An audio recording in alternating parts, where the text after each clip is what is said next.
Peace, peace, peace, my weebles. What's poppin'? It's your boy Sincere Seven tapping in, representing the Psychonaut Academy of Detroit as well as the House of Genesis, the Pad, Texas edition.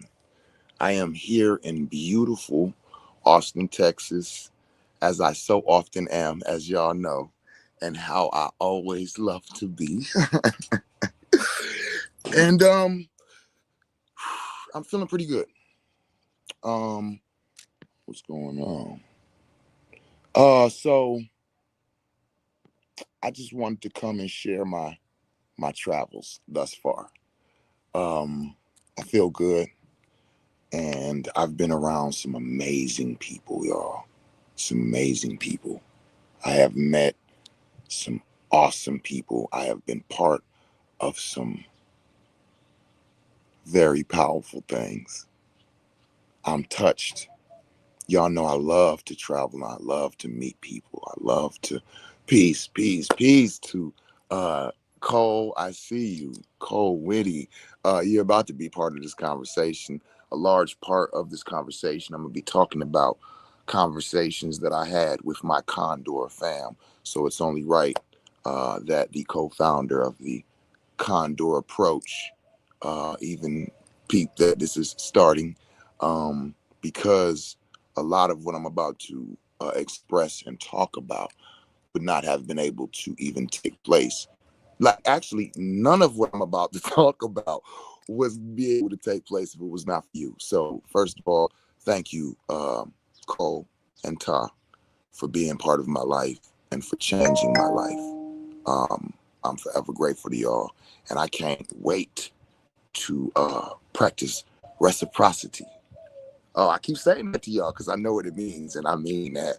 Because it's like, okay, you got yours, but wait till I get mine. Yeah, yeah. Wait till I get some get back. Wait till I get to bless you the way you bless me. You thought you was gonna get away with it? You thought you was gonna come and just bless me and just and have me like and I was gonna like walk away and take that. No, I'm not that type. I'm not that type.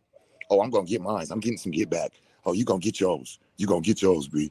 You gonna get yours, B. You go. That's inside joke. If you ain't seen Belly, don't worry about it. Divinely favored. Peace, Queen. I see you. So anyway, so let me hop into it. And part of what I'm about to talk about is gonna get a little deep. So let me fire up my cannabis. That's gonna be part of this discussion. The circles I've been in. Did I change who I was? Did I do what I need to do? Did I know before whom I stand and adjust myself accordingly? Hmm?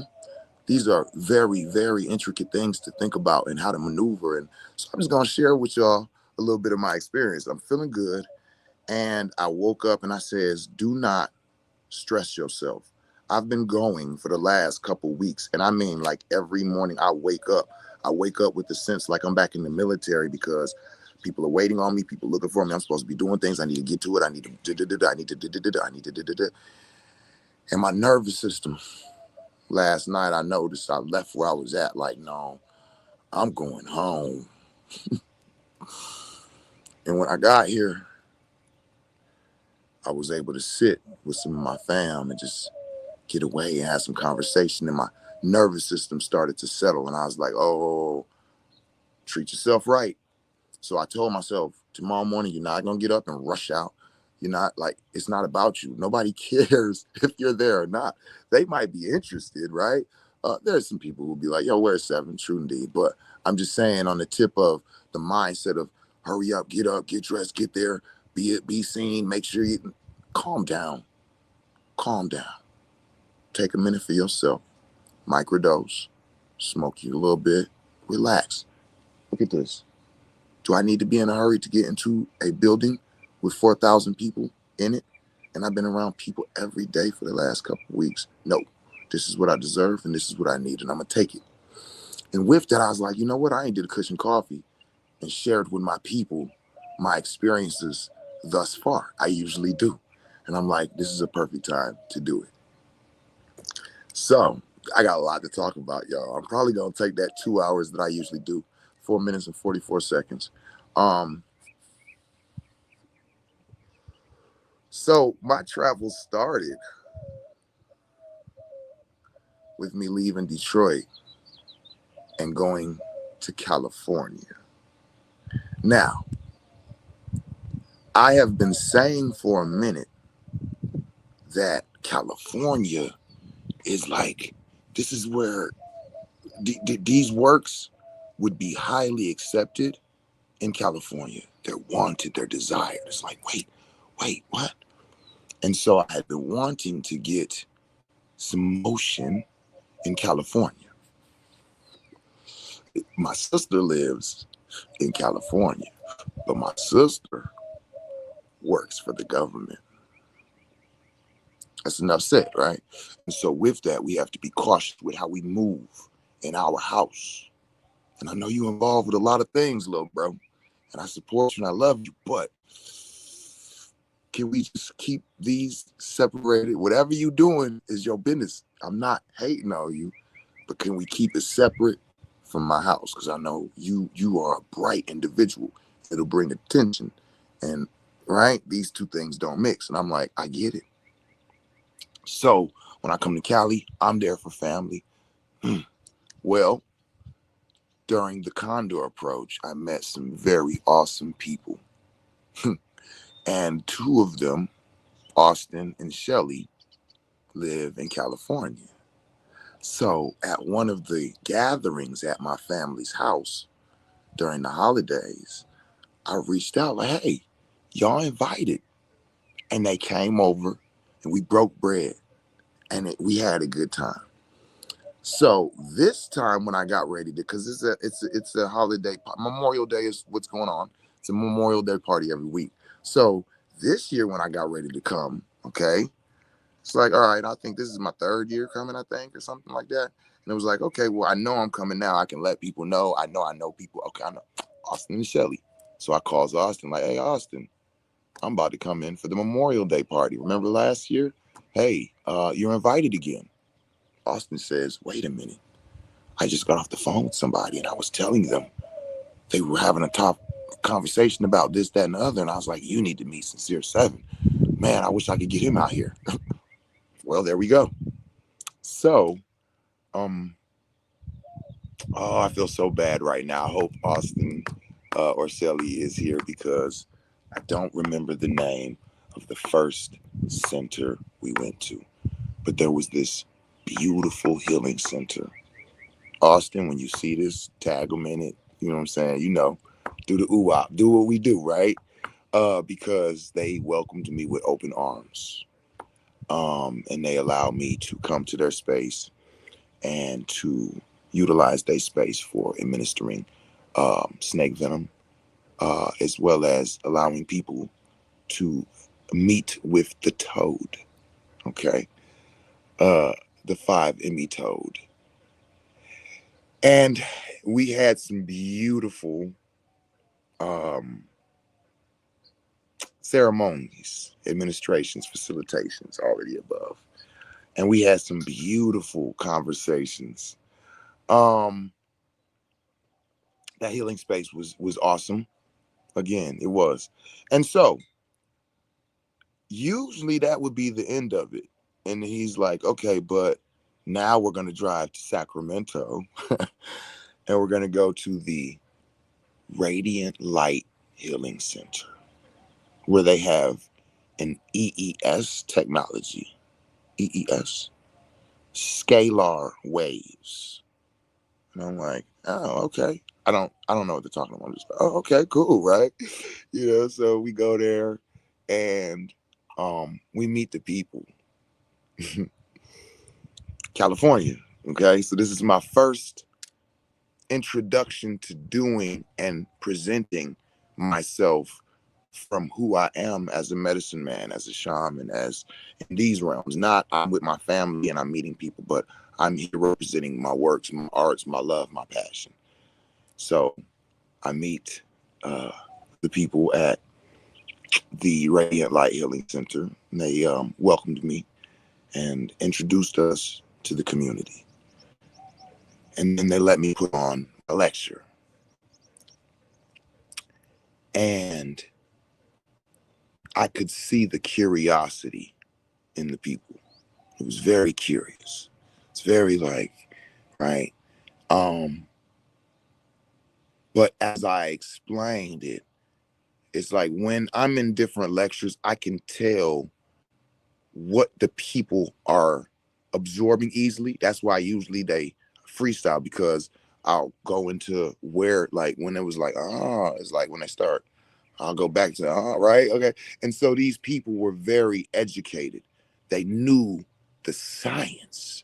They wanted, yeah, wait, hold on. The how does it, and the spiritualism, right? And now as I'm talking to them and they're talking to me, their responses are allowing me to see that snake venom is not the only thing that's needed in this circle. That the counseling, the tapping into the self, the tapping into the emotional body, the tapping into forgiving self and the shadow works and the mirror magics, all of these things started to present themselves. And I was like, oh, and I realized the differences started to show then. And I'm going somewhere with this.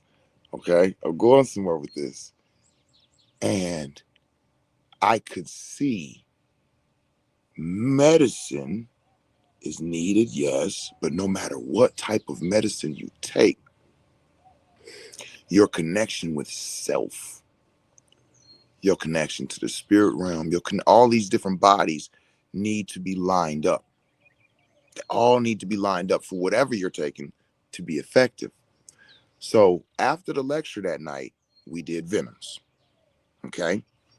And then I was invited to sleep in the scalar room, technology room. Now, let me talk about this for a minute. I told y'all this is going to be one of them 2-hour videos, probably. So, whatever part you hop in for, if you got something to do, I don't. So, we go to the scalar room. Now, let me talk about this. Now, y'all know um, me dealing with entheogens for so long that I'm very, very tapped into my spiritual body. Take your time, Pastor. Thank you, 222. Thank you, baby. I'm tapped into my spiritual body, but also through what I went through in the military and the different physical challenges that I had, and having to heal myself through those things. I'm tapped into my physical body, using the Cambo and the snake venom in the amounts that I do. That spiritual awareness of the physical body is very prevalent when you are a practitioner of these sacred animal venoms, right? So the first night I went in there and I'm sleeping there. I only eat once a day usually, and usually it's around six, right? I'll have my meal, then I had some dessert, then I had some snacks and some munchies. I catch up, right? But then, like, I usually eat once a day, and once I'm boom, clean the kitchen, put everything up, that's it. So I'm very aware of my digestive system. I was a combat engineer. I was on equipment all day, which caused issues within my system, which I have had to be aware of and pay attention to. So the digestive system is something I'm very aware of. When I go into meditation or into entheogenic works, that is one of the first systems to shut down. I'm very aware of it. So when I lay down in the scalar technology room, my stomach started going ham. Blah, blah, blah, blah, blah, blah, blah, blah, blah. I'm like, what in the world? Like, that doesn't happen. My digestive system, like, I didn't eat anything, I didn't drink anything. I'm not, you know, I'm a very consistent type of dude. I do kind of like the same things in a lot of areas over and over. So it's like, nah, when something's different, I'm very aware. And I'm like, yo, something is going on, but it didn't hurt. It wasn't uncomfortable. It didn't bother me. So I wasn't concerned. It was just like I was aware. And so this was after about 15 minutes in the technology. So then about 10 minutes later, my chest got tight a little bit. So I started doing some breathing exercises and just tapping in. So I got up and I left out the room. I leave out the room and I pause, pull back. Now I'm doing a physical scan. Okay. Come on, Condors, if you boot me where you at, right? I do the triple P. And I'm like, okay. And I'm tapping in to see, is there something wrong or is something just happening? And my body said something's just happening. Good enough for me. And I went back in the room and I laid down. So for the rest of the night, I ignored my physical signs because something's happening. I'm going to allow it to happen. It's not my business. Okay. The next morning, I brought cushion coffee with a cap to California. Okay. So I had did the Uber Eats or whatever, and they delivered the coffee, the creamer, the this, that, everything that I use at the pad, we got down there. So the next morning, I made everybody coffee who was taking part. So when they came in, I got to getting ready to pass out the microdoses. Oh, what is this? What do you mean? You none of y'all have done what you've heard of hmm, how many people have done, psych entheogens? Okay, a couple. Okay. All right, cool. So this is, and I explained what microdoses are, what I'm saying? Most people took it. All right, so now we're gonna go sit outside by the beach. Listen, the Radiant Light Healing Center, somebody said it while we was there. This is a beautiful place to heal. It might have been me, I don't know. But it was, and it had a waterfall right outside. So we got to sit outside of the waterfall and have cushion coffee with the cap. And for those who don't know, it's cap, CAP. There's not a cat involved. Where's the cat? I heard there was a cat going to be here. Somebody said you need to start taking a cat now. And I'm like, oh my goodness. All this time, y'all thought I was saying cat. Oh shit. It's a cap. Kush and coffee with a cap. It's a mushroom cap. That's the capsule, the mushroom capsule. So it's CAP. Sorry to break your heart. No cats will be involved, but there were some dogs. I got to give Reiki to a dog, an 18-year-old dog. It was such a special moment. It was such a special moment. And I felt joy coming from the dog. The dog was like it was like when I was doing Reiki, it was letting me know I would be all over you right now. I would just be jumping and licking you and just jumping and just I felt the joy, but she wasn't moving like that. You know what I'm saying? She was blind and her senses didn't work and had a couple tumors, you know.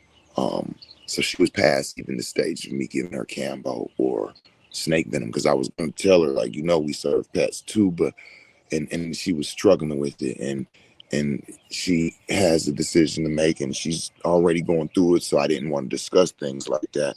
But she asked me to give the dog a blessing and I did it, and I felt the dog's joy. I did tell her, like, the dog is still that joy, like in the she was jumping and just like, hold on, now, I ain't not in the face type, yeah. But I got to give her Reiki. It was such a special moment.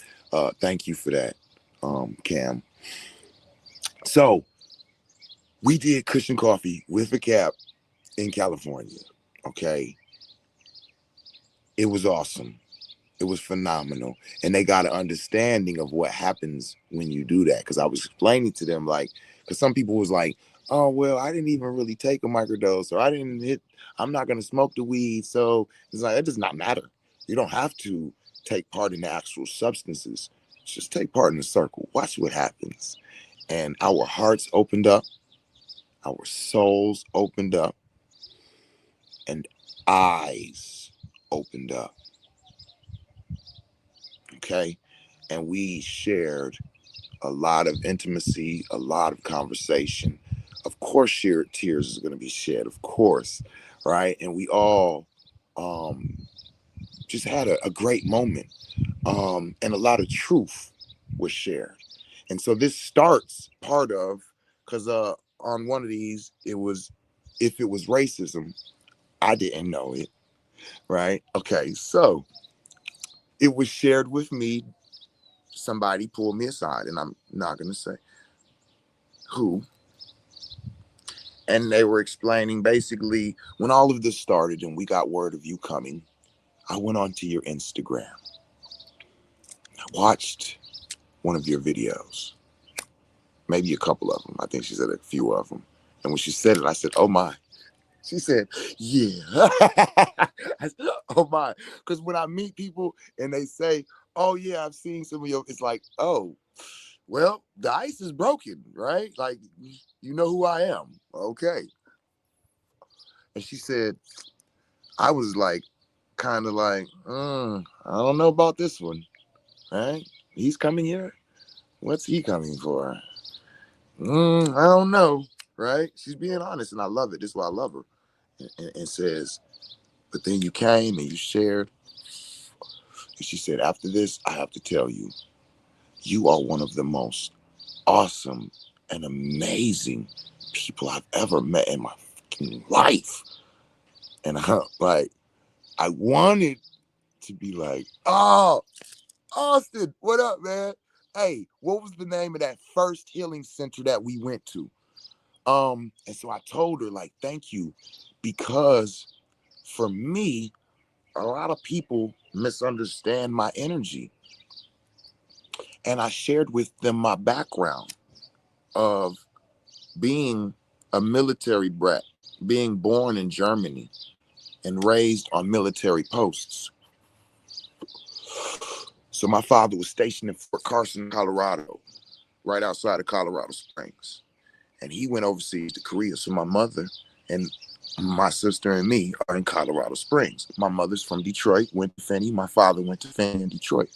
But, all right. The Light Within. That was the name of the first one. The Light Within. Thank you. And the second one was Radiant Light. So, I'm in Colorado around all white people. Even though my family's from Detroit, I was born in Germany. Now I'm a toddler, and I'm around white people in Colorado Springs. My father went to jail, got kicked out of the military. My mother left him, right? So she joined the church out there and remained in Colorado Springs, where I was at until 11 years old. At 11, I ran away. We ain't got to go into all that. The church was more than whatever, and I got to get out of here. And when I ran away, when they brought me back home, she sent me to Detroit the next day. So I get to Detroit. Mind y'all, I've been living in Colorado all this time. So when I get to Detroit, I speak very proper. I carry myself very, what some would call white, right? Or suburban, or however. I get to Detroit, and here's a little joke that I tell sometimes in public. I say, listen, white people, let me tell y'all, I'm going to keep this between us. When I was young and I moved to Detroit, when I first got there, I said, oh, I get it, white people, because I've been to Detroit a week and I already can't stand none of these niggas, right? Because everybody was violent. They were angry at me. They wanted to beat me up and kill me. And why do I talk like that? And oh, you must be some type of F word. And it rhymes with a bag. Go get the bag, right? You're not supposed to say it no more. So I'm like, don't, okay. But I can still say nigga, but I can't say fag. Something like, but okay. Anyway, so I was treated bad, but my father was prior service military and he taught me how to handle myself. So I now have to practice violence. I'm a Cancer moon sign. I don't want to hurt you, but I can. I'm a Leo. It's in me. It's right. So now this is the life in Detroit. This violence and this aggression, this not violence, the aggression was something that I had to wear as a survival mechanism. Okay. Then I go into the military and I'm around everybody, right? And now when I speak to white people, they have this like, and I'm like, oh, it's cool. I just talk like this. I know. Wait, what? This sounds funny, but this is my life as a young black boy. Oh, I forgot to tell y'all. Let me just give you an understanding. When I got to Detroit, they said we ain't got school tomorrow. I said, why? They said it's Martin Luther King Day. And I said, who's Martin Luther King? And I'll leave that at that. True story. I'll leave that at that. So anyway, military. Now I'm going and I'm seeing that everybody has a certain offness, but it's because of the cultural constructs, shout out to Condor, that people are born and raised into. And a lot of them are battling internally with themselves about things they want to do and things they want to express and things they want to live, but they can't because I'm this and I'm that and I'm this and I'm that. So I'm witnessing this firsthand. But at the same time, I'm one of them people that I'm telling people in the military, put all this behind you. Because when we get out here, we got one mission, which is to get back alive. It don't matter about your God. It don't matter about your race, your religion, your sex, none of that. Because none of that is going to matter if we don't survive. We can get back to hating each other when we get home. So in the military, we said everything. Anything that is not publicly, like I'm sitting in the truck, he's sitting across from me and he's calling me the N-word and I'm laughing like, yeah, all right. Ooh. Like that is the life. I'm calling him all type of stuff too. So don't get it twisted. It wasn't like a, but what I'm saying is we literally in the military, that we don't do that shit. We don't do that shit. Even if we're talking shit, I'm still about to protect you with my life. You still my brother. You still my man's. Like, so a lot of people don't understand this. So when you go through all of this constructual fucking in the mind, I don't know if y'all understand what I'm saying. Like, you can't do nothing but be confused. How am I supposed to operate as a black man? Am I supposed to pay attention? Does that matter? And I had to go through a lot of figuring all this out, which is part of where I'm going with all of this. What I ultimately figured out when I got to the Condor approach is that each one of these are just a construct and you can hold them if they help you and you can let them go if they don't. Being a black man is something I have pride in.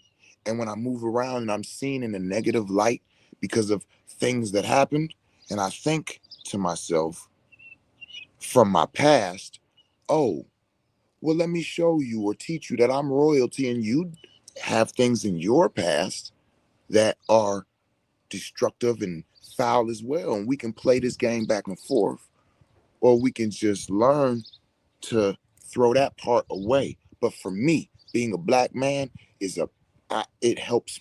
I like it. It's a construct that even when it comes into negativity like racism, racial profiling, the things with the police, because this is my chance to actually show you that what you think you about to get, you ain't about to get. What you think you about to get, or you about to get something so much better. So prepare yourself. And I like when those judgments come. I like making people comfortable with them so that when I make these things, when I did the talk at the Radiant Light, I opened with, thank you all for having me. It is an honor to be here. And if you all don't mind me saying, I'm noticing I'm the only black person in this room. And I paused for a second and then I said, is everybody all right with that? And everybody was like, yeah. And I was like, why y'all all right with that? And they kind of like, oh, like I see what he did there. And it was like, nah, I'm just joking. Right? I broke the ice immediately.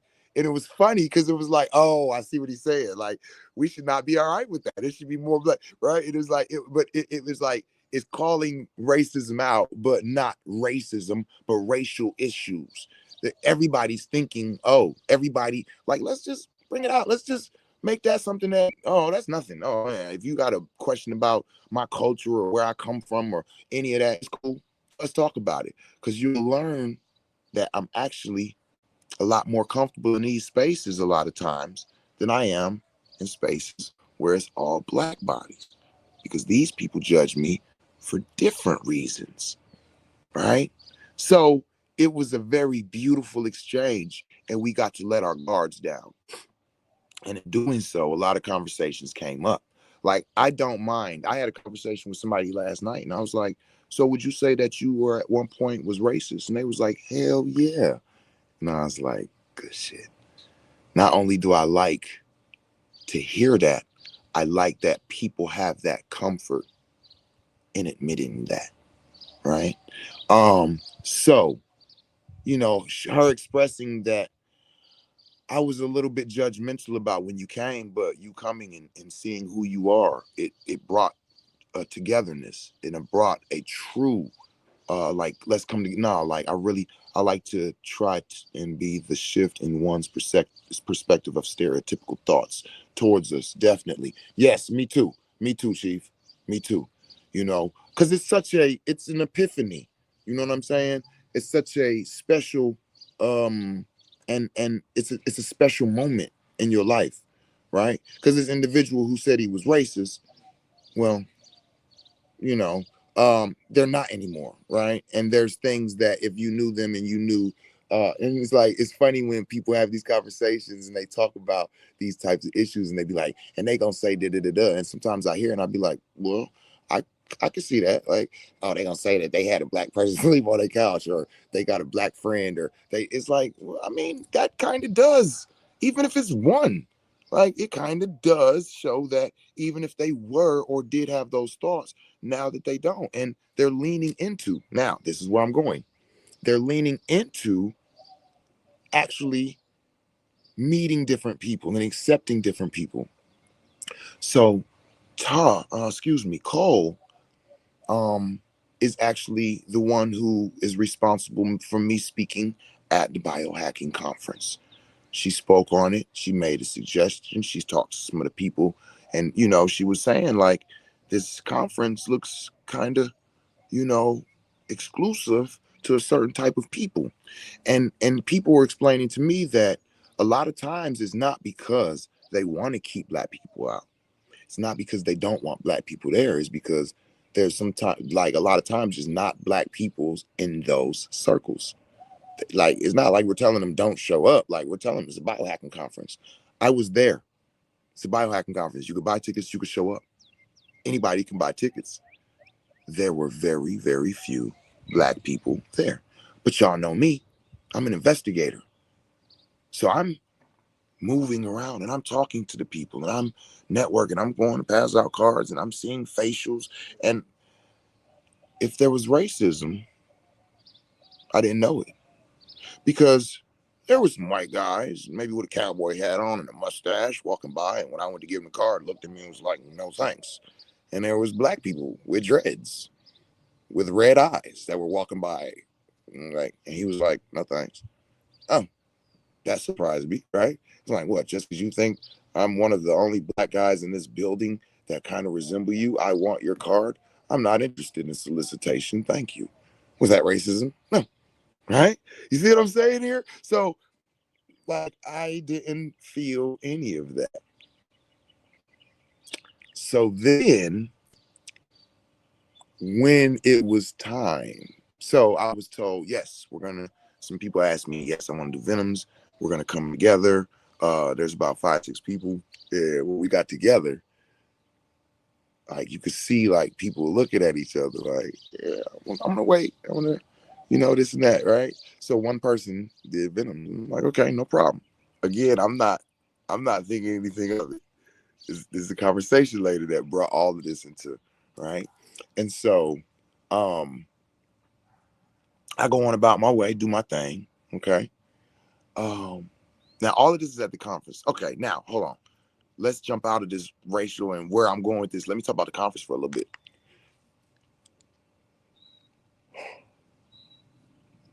Usually I'm speaking at health conferences or psychedelics, usually psychedelics. This is where, and I'm trying to get this ideology of these healing components out of the ideology of they go with psychedelics. Like, oh, is it psychedelic? No, it's not. Wait, we're talking about, did you just hear me say that somebody had and then they don't? And then, you know what I mean? It's like, yo, like, everybody wants to be like, we got told for that. Okay. No, that's not right. So, but, um, okay, the conference. While I'm moving around, I'm seeing all, because I know I just did another segue, but that's because I said I want to talk about the conference and I was going back to Snake Venom. When I'm moving around, I'm looking through and I'm like, this is a lot. This is the largest conference. That's what I was talking about, psychedelics and all that, separating the health from psychedelics. So that's what I was talking about. But so most of the conferences have been psychedelics, and they're not as massive, and it's not as many different things. It's like, as a individual who deal with psychedelics and theogens, it's like, all right, it's about 15 good ones that we can go through and talk about and this and that. And then you get intricate into smaller things. So you got to think, how many different things in the conference. Biohacking community, oh my goodness, these people are doing everything. There was people with shoes that do special things, clothes that do special things, hyperbaric pressure chambers, uh tables that give off these. I heard so many damn initials this week. I thought I was back in the military. EFT and PTS and MMEs and EAOs and DDDs and you know what those are, right? I'm having conversations with people and they talking about stuff like, you know what I mean? And I'm like, no. And I'm like, stop telling them no. But I'm so honest. So I'm just like, right? Because if I every time I say no, they start explaining it, and then it goes deeper. And I was like, I didn't need you to tell. I know I know you mean it's I have learned so much, but I have not understood more than I have learned, I think. So as a nerd, as a person who, like, when I hear something I want to attach on, I want to learn it, and I want to dig deeper and investigate. I'm a 1-3, and it was a bit overwhelming for me. It started to get overwhelming, because it was like, I don't even want to make eye contact with nobody. I don't talk to nobody else. Don't tell me about another thing. Don't offer me another thing. Don't hand me another thing. And now, mind you, I'm not trying anything. So I've went through this very expansive, very dope, very, it was a lot for me. Day, right? Then I served Venoms. And then I was like, kind of like, I need to eat and just kind of come down. So as I'm coming down the elevator and I'm getting off, I did tell him earlier, when I get ready to sit down for a minute, because people are telling you to try this machine and try this, and there were some dope things. And it was like, okay. So the dude, it was this thing that goes over your eyes, and he's like, close your eyes, and then they go over your ears, and they're saying, and it's like, and then it's so when I come down, he sees me, he's like, sit down, I don't want to hear it, sit down, shut up, you told me you was.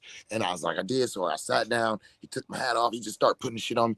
I was so tired. And I'm not saying that I just let him do whatever, but it was like, at that point in my life, I kind of understood when I've heard other individuals say that it's certain. I understood. Because I used to be like, did you really just like, I used to never understood it. And at that moment, I understood it. It was like, whatever, just do whatever you want, whatever.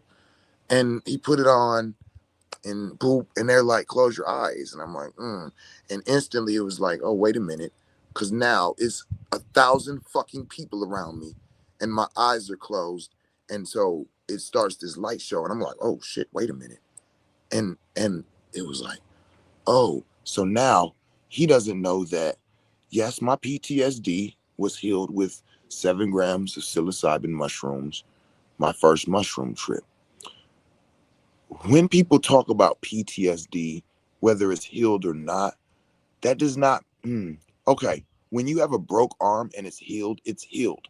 But it can break easier probably than it did before, especially if it was broke multiple times in the same place. So even though it's healed, now sometimes it can heal back and be stronger than it was. Sometimes the opposite. So for me, my PTSD, with all of the things that I do, it's on the other side of a veil. And when you start doing things to me, like blocking off my um ability to see around me, mixed with it being a lot of people around me, I am a very protective person. So this is putting me into a very psychoactive state. And it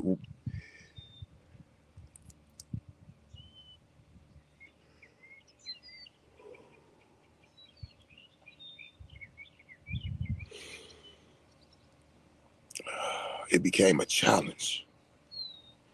because the parasympathetic fight or flight was like, hold on. But my body and my mind, and they were disagreeing. One of them was saying, like, look, this is not the time or place to fucking be enjoying yourself. And the other was like, I just want to, this is, and somebody bumped my leg, and my body instantly came back in violence and protection, and it was a mind fuck. And so I just had to grab that shit and take it off. And I'm like, yo, and my man was like, yo, come back, integrate. You got to reintegrate. You snatched them off. And it was like, yo, what the fuck? And I'm like, and then I look over, and it was like an elder lady that was sitting next to me.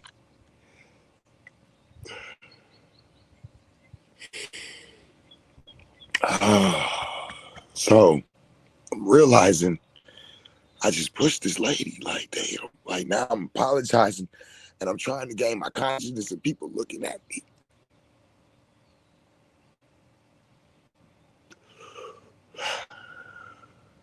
And people are looking at me. It's like the black guy just pushed the old lady. What the fuck is going on type? That's what I'm thinking in my mind. And it took a minute for me to come back. And I'm trying to grab my bag and get the fuck up out of there. You know what I'm saying? Because I'm like, what the fuck is going on right now?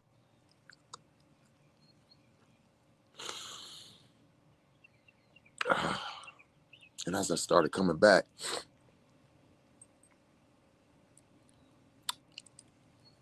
and he's talking to me like, my man, you hear me?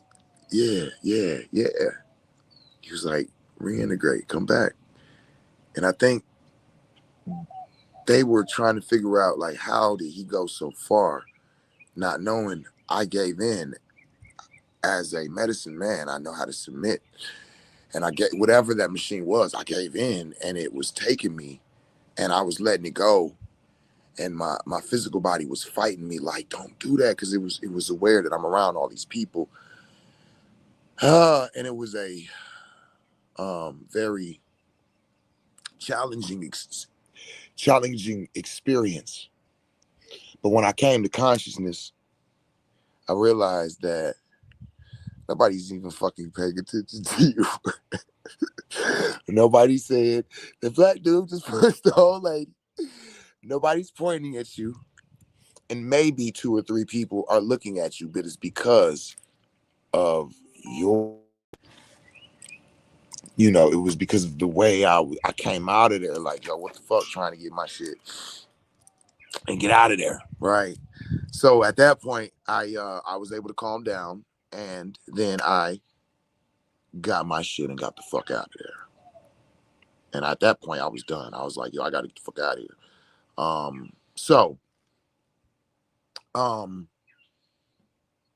Wait, a lot happened. That was day 1, yes, because when I got out, then I got with somebody, and we were supposed to go and get some food, and it started raining. We were on scooters. Shout out to Dr. Elmsuit. Shout out to Dr. Elmsuit. I hope you're all right, brother. I hope everything is good. We were on scooters, and we was flying through downtown. I'm like, yeah, we go to this restaurant. I go here a lot of times when I'm in Cali. I'm going the wrong way. So, I'm like, oh, damn, wrong way. We got to turn around, go back that way. So it was a half mile if we would have made a left, but now it's a mile, right? So we turn back and we start going back, and we looking at the clouds like, yo, yo, look at them clouds. And then the clouds released the Kraken. Oh my goodness. When they say everything being in Texas, listen, their rain is I ain't never been in the rain. Like, I was like, this the rain Forrest Gump was talking about. God. And the wind came with it. I'm like, is this a hurricane? No. The wind, like, was like, I'm ducked down on the scooter, like, oh shit. my hat with a roof. I'm like, my hat. Come on, y'all already know. So then I just jumped off the scooter, rolled a little bit, went to grab the hat.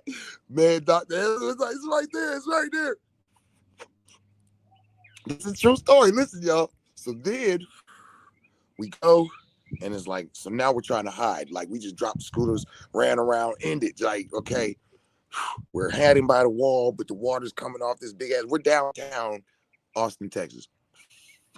So I'm like, forget it. I tried to order an Uber, half a mile, $35. Wait, what? Half a mile? I'm not paying $35. We looked across the street. Hey, there goes. It was the Tin Bull, the Tin Bear, something. I don't know the name, but it was a burger joint. I said, hey, looks like we having burgers. He says, okay, bet. So we runs across the street through this tremendous fucking rainstorm. Running across the street was a challenge. Car, listen, this is real shit. I'm so serious. We get across the street. Boom. We get into the restaurant. Like, oh snap.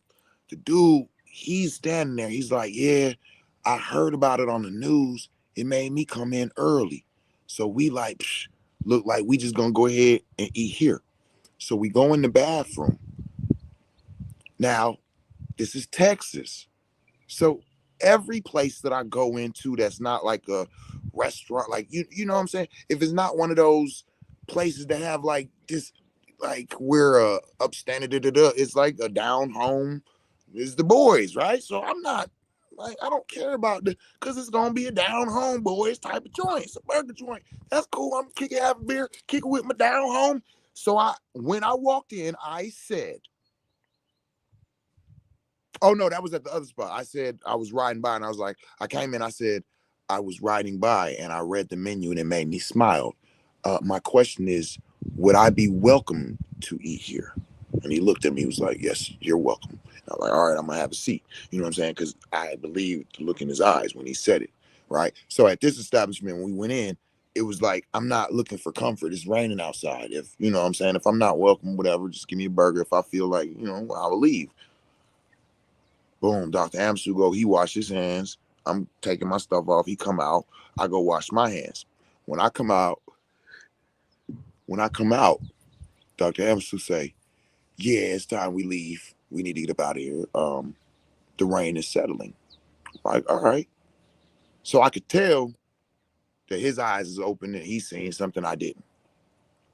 We get outside and we're talking and we're waiting on the Uber. We're deciding to just call it a night. And upon further investigation, when I went back in, because I'm kind of wondering, like, did somebody say something to offend him? Like, you know what I'm saying? Because like I'm one of them people, like yeah, you could say, but so I kind of just wanted to, and I went back in. Oh, okay. Alternative lifestyle. That's why he was looking at me like that when I walked in. Okay, like almost like you sure you want to eat here? So we wasn't welcome. I think they was kind of like, you know where you at, right? And upon further like, oh, and I ain't tripping, but you know, we went ahead and left and went home, right? So that was very interesting. It was very fun, very funny, and part of the story. Because remember, I said all of this is going somewhere. What you mean, Chief? Oh, wait, what? Okay, I'm gonna read all that in a minute. So once I got back home, sat down, was able to, of course, smoke and kind of relax. Um, I left out one very important part of all of this. The first night I got here, there was all the people speaking at the biohacking conference got together to break bread, have a dinner together.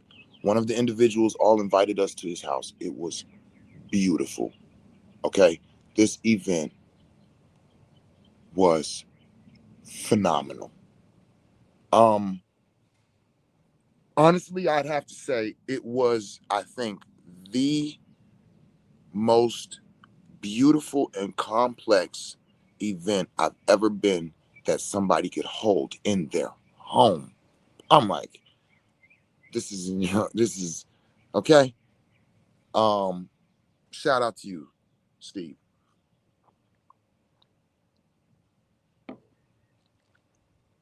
I think his name's Steve Young. I like to give people their props.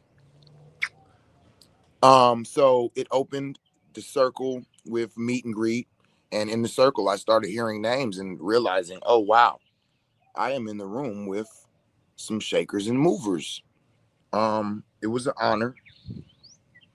Again, shout out to Tar and Cole, Dr. Steve Young. Thank you. Oh, dang, Cole, you still in here? I just knew you'd hopped in, hopped out.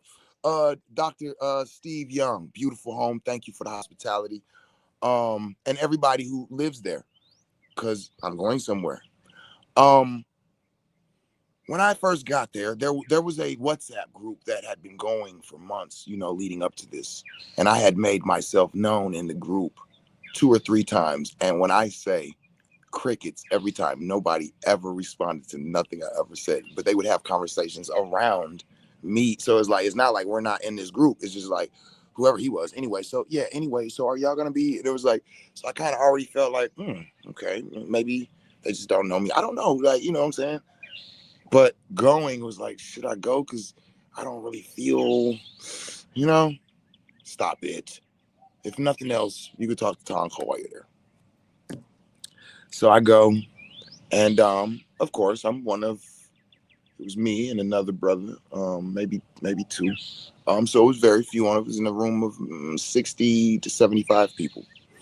And so we did the meet and greets, you know, um, and everybody introduced themselves, and a lot of intimate moments happened. And it was like, yo, it brought us together. And I was noticing that the people in the kitchen, because we're like sitting in this big room, but we're right there, and I could see the people. I'm like facing the people in the kitchen. So if y'all know me, y'all know I love food, but I'm also paranoid about who cooks my food. And I'm like, am I even gonna eat here? Because I will. But I'm watching, and when I say that the chefs that was in the kitchen, the women that was in the kitchen, the people that was in the kitchen, they had smiles on their faces the entire time. Everything's going on in the room. You're not the only one taking space before it's time to jump back in. Okay, thank you, Cole. Right? Um, I'm peeping her like she is smiling the whole time. Right? She's making the food prepared. So I said that out loud, like, hey, yo, I just wanted to announce that I've had my eyes on.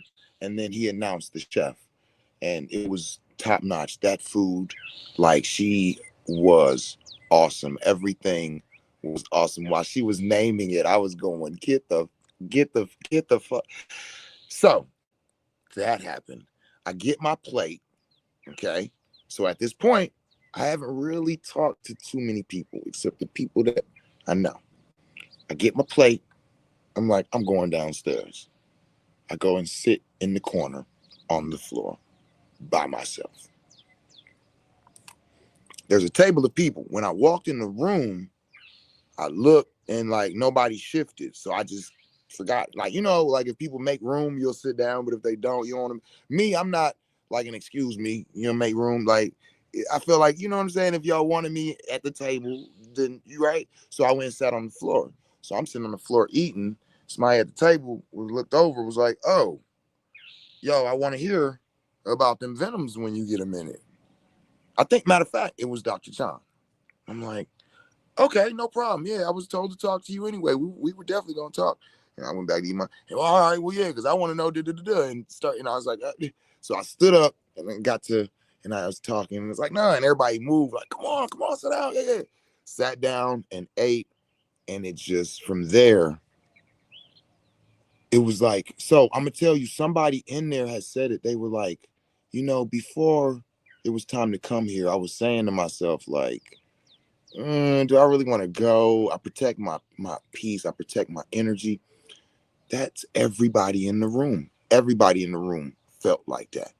Everybody in the room had that. Like, I'm a different type of person. I don't be around a lot of energy, and I don't know about. But when we got there, everybody just fell in love with everybody. It was so, because somebody said that. somebody was like, we're all having sex. And I was like, no, they said we're all having sex with each other. And I was like, wait, what? Because from where I'm from, when you get in a room with a lot of different people and people be real calm and real, like, because somebody even said, hey, this is the first, he said at the work, he was like a CPA, uh tax doer, you know, he was in the financial realms before coming here into the psychedelics and the biohack and all this. And he said at a uh tax preparer or whatever financial conference, you never hug other people. That never happens, right? Like, we're really, so when the person said we're all having sex with each other, I looked up like, wait a minute, wait. And then he said, subtle energy exchange. And everybody's like, it's like, oh shit. It's like, God, hey, like, you know what I'm saying? It's funny because everybody was so comfortable and you could feel it, that it was like, am I supposed to be this comfortable with people? Because you know what I mean? And it had that energy. So it just ended up being a love fest. And the conversations were, and literally, I mean that, like, everybody opened up their heart. Everybody was really talking about what they do, what their passions are. And so halfway into the night, I'm saying, all right, genuine and authentic, they're two different things. Are you being both? And I said, if you really want to open up and find your comfort, you need to smoke. So I went to the owner of the house and I said, hey, a lot of these people are sacred plant practitioners, right? He was like, yeah. I'm like, yeah, a lot of them are, you know, it's not just biohacker, sacred plant practitioners, sacred, yeah. I'm like, so does anybody and any of them here smoke sacred plant? What I say? I said, does any of them smoke sacred medicine? Sacred medicines. That's what I use. Sacred medicines. He said, like Bufo? I said, no, like Mama Cannabis. He's like, yeah, oh yeah, I think a couple people do. Yeah, Mama Cannabis. Yeah. I was like, well, how do you like? You know, how do you feel about it? Your relationship? Oh man, like, I think it's beautiful. Like, you, yeah. If anybody wants to, yeah, I don't mind. You can roll up, go outside, do your thing. Like, I'm like, you sure? Because I feel some type of way even asking. I don't know the environment. He's like, no, you're good. I promise you. Like, so I went outside and I rolled up. I'm like, you know what? I'm about to let people know. And I walked through, because it was like, this is the thing for me. When I get around white people, I feel like they already judging me, right? They already judging me. So, oh, he's about to smoke weed. Because a lot of people, when they watch my videos, these are the things that they come up when we get in conversation. So it's like, well, being around them, let me what? Let me be me. So I went around and I was like, hey, y'all, I'm about to roll up if anybody wanted to spark. And people was, oh, that, like, yeah, it kind of, you could tell it was, I didn't want to ask type of thing going on. So I kind of just, I'll ask, and it turned. So we went outside, and ukuleles and guitars and artists, and of course, right, this that circle, right, and conversations, and it was awesome. And there were people from everywhere. It wasn't just the black and white, and no, Malaysia, um, China, Japan. The MMA fighter, he was from Japan, Poland, Russia, Czech Republic. Shout out to all, man, listen, I met everybody that is speaking at the conference, I guess. Like, so when you look at all of these, like, I don't know, man, it was awesome. It was awesome. And all I felt was love. So now, getting back home, where I'm resting at, where I'm able to be me and be comfortable, no questions, just sit outside, smoke a L. I got a glass of wine, and I started talking with some of my Condor family. And the talk of, I was telling them that I said the success that I had in the response that I had in California, regardless of how Texas responded to me during the conference, I feel good and grateful. And so the conversation came up about when we do things here in Texas, because I've been to Austin um, quite a few times. And I was like, what do you mean? Like, the comparison. Like, I think that when I do things in Texas, I am as or more as far as response from the people. And then the conversation was like, well, yeah, let's be condor people. What? And so I had to think about it. Wait a minute, are you telling me? So I had to think, like, okay, when I came to Texas, this is the thing. When I came to California and I'm introduced to a community who doesn't know me, raw, boom, here he is introducing. Wow. I talk. After the talk, the majority of the people, I gave them a cap of how many people I was gonna do. Let's just put it like that. Okay. So the response was immediate. It was strong. It was we accept them, we fuck with them, we trust them. Let's get it. I'm like, it's like that in Texas. Wait, condors. Oh, well, yeah. Okay, take all of them away. All right, let's take away anybody who's met me already. Wait, that was the people who came to do ceremonies. They met me here. They met me when I did it. They met, and I was like, oh snap. When it comes to Texas, I have very few people who have. I come to an event, they hear me speak, and they say, "Let's do it." I have had individuals who have said, I went on your Instagram and I'm okay. Like I've had people who have said that, like after seeing you talk and then I'm okay. I don't think I want to deal with a person like you. I think she said something like that. And I was like, okay, well good luck on your journey, you know. Um, I don't have this debilitating disease and I have the medicine for it. If that's going to keep you from accepting me, from giving you what you need, okay. I'm good luck, right? I did not feel offended. I'm never offended. Again, military. That's why I told that part. I'm not offended when somebody don't want to deal with me because I'm black. They just let me know where they're at in their spiritual growth and development, and I am okay with that. I support that, right? Because it's like, oh, just because you met a black dude, now automatically you're supposed to just change your whole way of thinking. No, you're in a place in your spiritual growth and development and this will be a learning experience for you and me. And what I learned is because at one point in time, I said, I'm going to start doing my videos more professionally.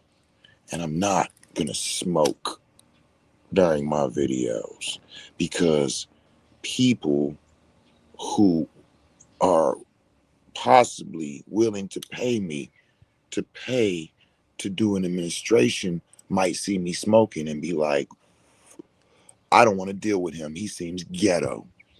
And what I realized was, but when I get there and I give you your administration, I'm gonna be smoking. There's nowhere I go when I get ready to administer, like if I'm doing a house call, like Dr. John. Come to my room and administer. I didn't need to smoke. I had already smoked. I smoked. I was like, I'm settled before I'm about to go in the room with people and everybody's like, because now this is a very intimate setting. So I have to get into and sheesh, I hear you for 5 minutes and want to drive over the border and I ain't been across in 10 years.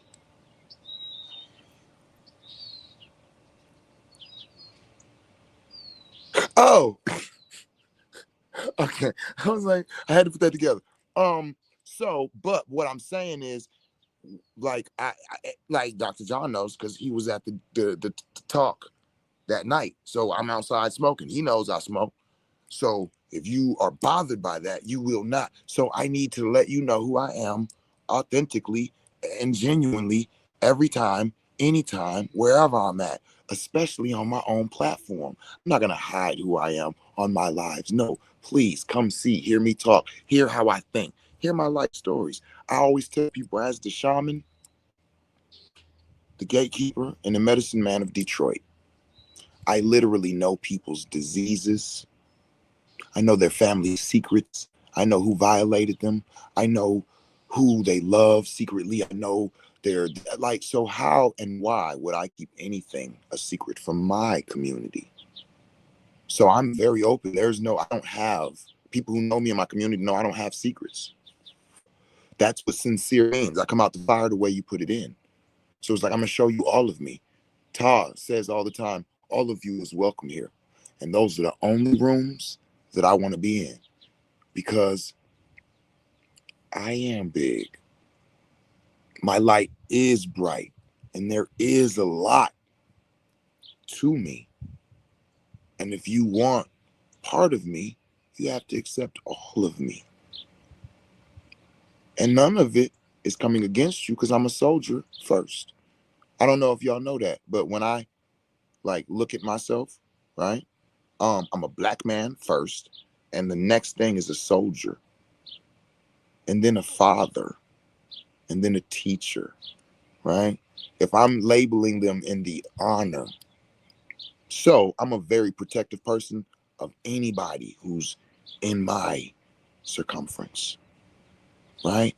And so it's like if you judge me for this and you miss out on who I truly am, I have to allow that to be. It's not for me to act in a way to show you what I think you would like and be comfortable with, because that's faking, isn't it, y'all? That's not being genuine at all. You know what I'm saying? And so the talk of Texas and the response, and how, because the talk of now, here we go, when I was saying about the cultures and all of this coming together. If you say racism doesn't exist, you are so lost. I really hope you mean that it doesn't hinder you. Hey there is your name, and you started off the statement. Hold on, y'all. Y'all know me. Y'all know me. If you're still here, let me address this person real quick, y'all. I'm gonna get right back to where I was going. You started off the statement with, if you say racism doesn't exist, why are we starting off with ifs? If you're going to address me talking about something I've said. And I don't know you, and I don't think you know me. So pipe down a little bit talking to me like that. Please and thank you. Come with a little bit of respect to just come up out of here. I'm not one of them peoples. So with that being said, now let's get to talking about the racism. Hey there. Be patient. We getting there. Conversation came up last night about different types of black people. Southern black people and northern black people. Now, let me just be clear. I don't know what culture Hey There was or is, but the way they came on was kind of like, right? So I'm going to use this as an example, and I'm going to paint a picture and say, let's just say that that person was white. The way that I responded to them is a northern energy. Down south, slavery ended and white people still kept black people in a place. Watch yourself, boy. We will come to your house, snatch you outside, and hang you. And there's nothing you can do. So black people stuck together. Understand that Ford starting the assembly line and hiring anybody gave black people the idea, and a lot of black men said, hey, babe, I'm about to go up north, get a job at Ford, and I'm going to send back for you. Okay? I'm gonna paint a percentage. This is not a fact. I'm just saying what the fuck I think. 75% of those men, when they got up to the north and they got that first check, is the most amount of money they ever had in their life. First of all, let's start there. Second of all, you've been working next to other dudes who are from these places or been here, and they say, let's go to the jazz bar, have a drink, listen to some jazz, let the lady dance in front of you, smoke a little, just weed. Wait, what are y'all talking about? I don't know about none of it. Come on, we'll show you. And them boys got turned out and they never went back and got their families. Not only that, up north, the northerners didn't have slaves. Most of them didn't have slaves.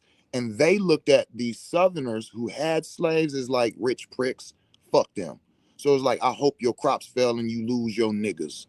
I hope they give up slave. It's like how we be against the government. They was against the whites who had so racism up north was not as prevalent and strong as it was in the South. Half of the white people could not give a fuck.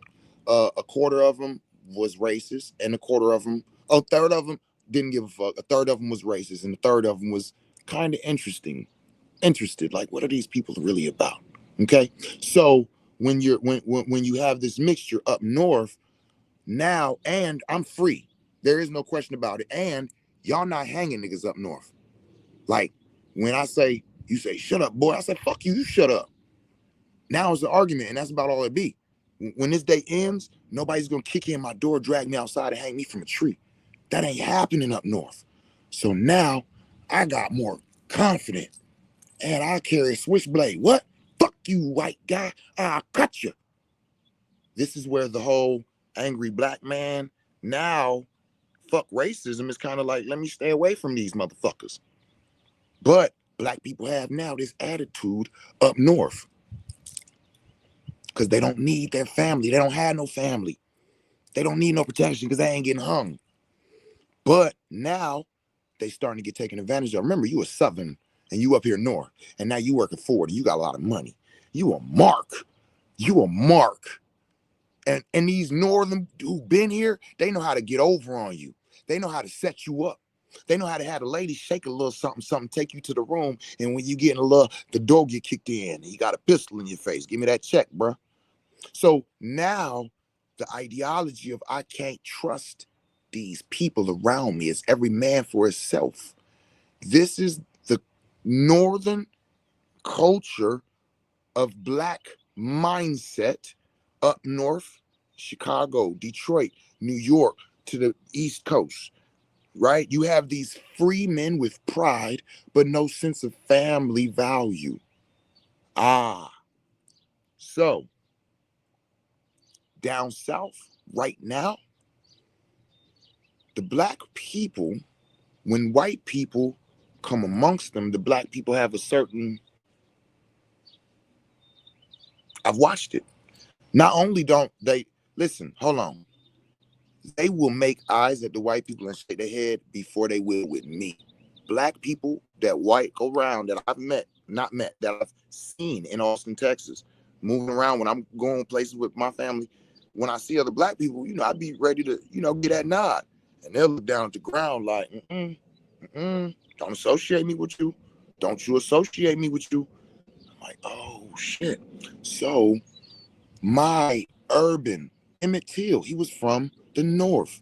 If y'all know about Emmett Till, he's from the north. So when he come down south, whether he whistled at the lady or not, whatever the white dude said to him, the response was not as something that is like, that's why has been I love Texas, but me moving here, no, because when they try you, I'm going, and right? That, hey there, that racism is real and it's powerful, but it's not like, oh, we gonna say nothing. So when that person brought up that they said California, they had said one time, was colorblind, and somebody corrected them in that conversation, but that's what brought it up. They were saying that when they made that statement that California was colorblind, they meant that racism in California is kind of like hating on fat people, or hating on gay people, or hating on somebody who is mentally or physically handicapped, or anything like that. It's like, oh, I can't believe you said that to them. It's like that in California.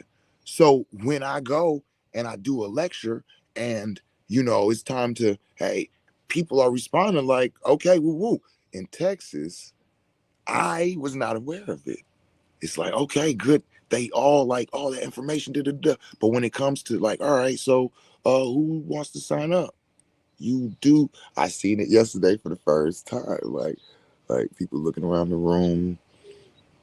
And it's like they don't even want to be the first to say, no, I'm straight. They look at it, somebody be like, but and I'm like, And so I had to tell them, like, I get it.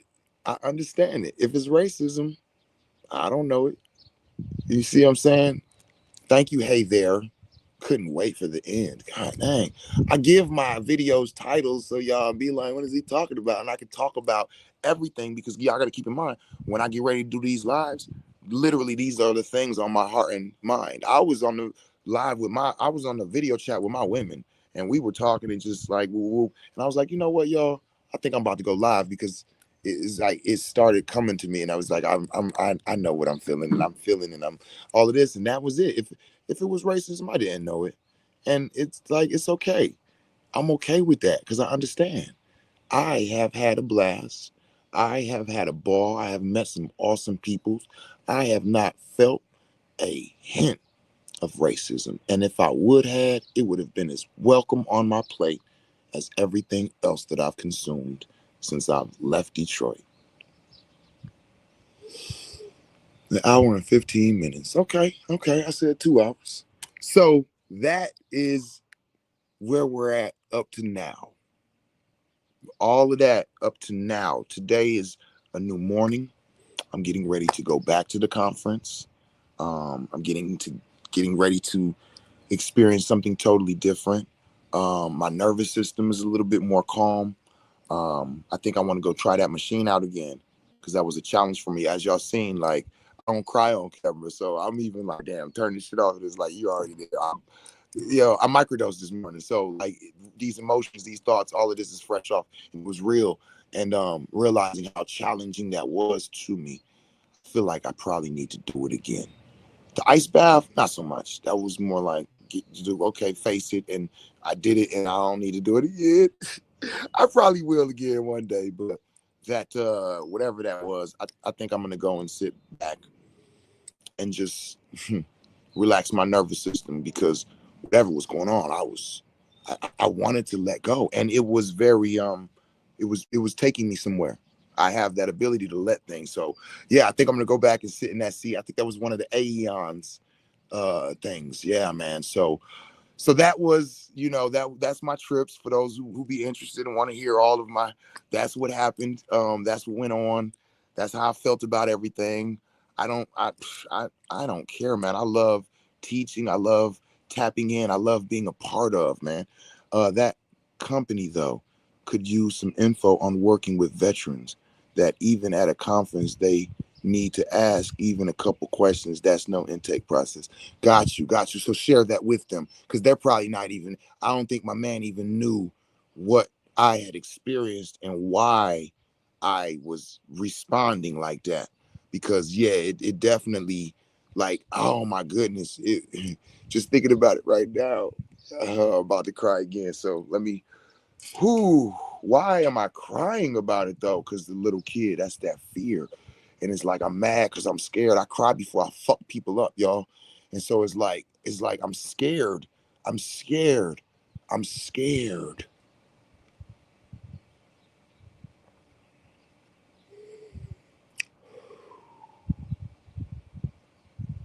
Yeah, I'm scared. I'm scared of not seeing and hearing my environment because I have been exposed to violence and to a life and situations that have caused me to see the possibility of death and destruction in every situation and environment I go in. I went to Cole's apartment. It's on the 50 something floor, and she invited me out on the balcony. And my mind just kept playing over and over physical combat. And if you're not winning, you're getting thrown over this balcony. I'm literally on her porch fighting. I'm fighting another individual. And I got to win because if not, I'm being thrown. Why is my mind in every situation? I walk into a restaurant and I walk through the restaurant to see all of the exits, even in the kitchen. I've walked in multiple restaurant kitchens. And by the time they say something, I'm done and I'm on the way back out. Why? Right? Right? So that's the type. So keep in mind this, like when I say PTSD and the healing of does not mean that when you are put into certain situations, because my PTSD, post traumatic stress disorder, I don't have a disorder now, but I traumatic stress. I'll never be out of a post-traumatic stressed reality. It's just not causing a disorder anymore within me. I can be around people in order and not be violent or aggressive. I can be around people. I can go places and not be out of disorder. You get what I'm saying? There's disorder where you like, yo, what's going on with this guy? He's got PTSD. He's doing shit. He's saying shit. He's causing things that a lot of people are not comfortable and they feel inconvenienced with. Thank you, Tar. Right? And so they would like to be in a certain order, right? So I have post-traumatic stress order. Okay. I have order. And so putting me in certain situations still takes me out of that order. When I can't see or can't hear, that's not part of my order. When I wake up and open my eyes, part of the order is I can see. So blindfold, headphones on, and I know that there's people around me. As who and what I am, I know that this many people around me, some of them are my enemy. And I'll just leave that at that. And I don't mean that, and I'm not even going to explain that. If you don't know what I mean, don't worry about it. Those who know me know what I mean. So now that is like, oh shit, yo, they can see me, they can hear me, they know that I can't see or hear them, right? All of this is going on. But like I said, that machine started to, and I literally started to feel myself. Like I was aware my physical body was doing this. It was doing this. And I was transcending. And then somebody bumped my leg. And it didn't feel like a brush past. It was almost like